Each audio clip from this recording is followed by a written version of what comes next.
Hello, happy Saturday to you. This is an extra day. This is day 6 of our children's week, and we've found 2 more books we want to share. So definitely tomorrow is definitely the last day.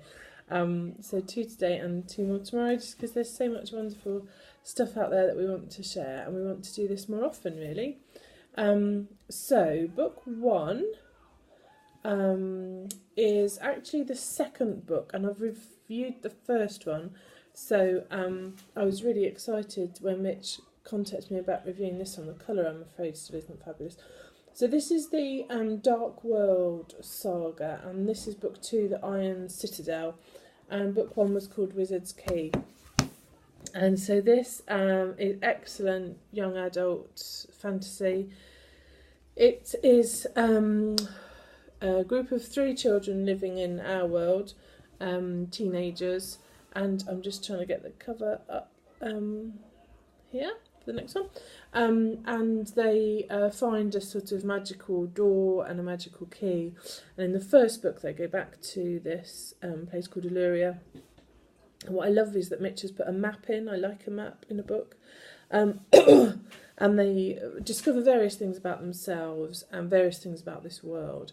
And at the end of that story, they go back to their normal lives. And that's a wonderful, excellent book.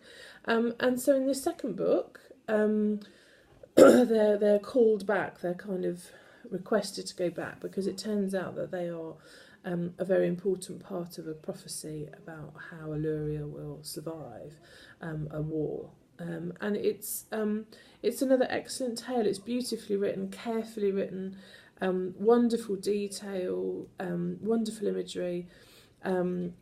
There's a bit more snogging in this one, so this is a bit more teeny angsty than the first book was, but that doesn't at all detract. In fact, it's important to the story because it shows the bonds that are being made between a lot of the characters and between the 2 worlds. So it's actually really important. There's a few surprises in there, so a few characters arrive, and you go, "Oh, I didn't expect that." So that's always fun, isn't it, in a book? I'm saying film because it's very, it's the sort of thing you feel like you've seen it as a film. It's very visually accessible. And so it's another adventure. It's wonderful adventure. There's drama, there's fighting, there's someone's captured and saved. There's real tension. Nothing overly gory, nothing overly, nothing offensive about it. It's just excellent storytelling. And it's young adult, so it is aimed at slightly older, but I mean I certainly wouldn't worry about my 9-year-old reading it. I don't think there's nothing in there that I would think they couldn't manage, and they really love The Hobbit and that kind of thing, and it's along those lines. So yeah, excellent, thank you, Mitch, and I can't wait for more of the Dark World series.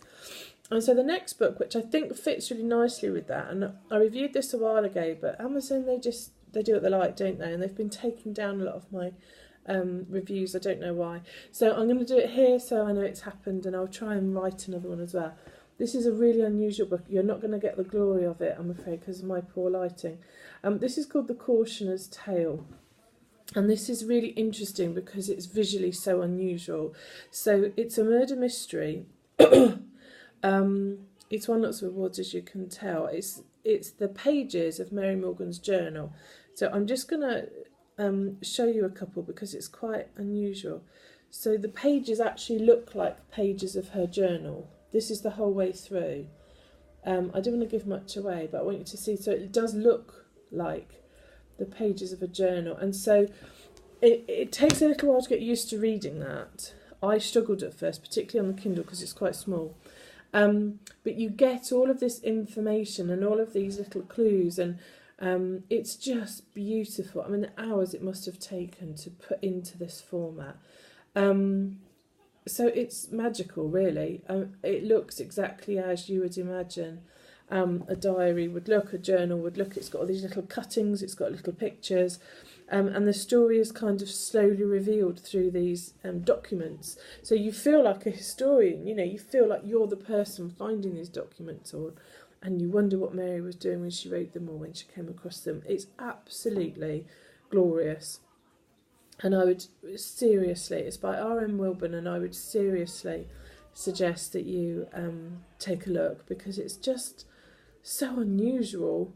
And I think if you do have young people around who might find just the notion of picking up a book or looking at all those words on a page, if that's a little overwhelming, then something like this, it's incredibly colourful. It's not a white page with black writing. I don't think there's a single white page in there. So you don't feel like you're reading in the traditional sense. And I think that would really engage some non-traditional readers.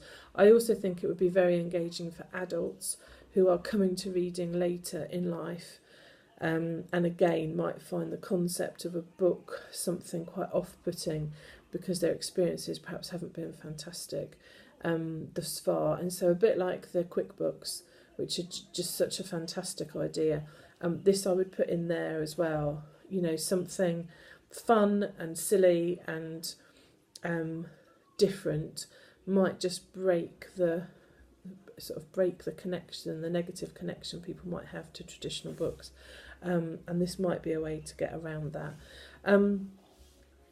So I hope 2 wonderful fantasy stories, 2 wonderful books for young adults, both quite different, but both totally worth your time and attention.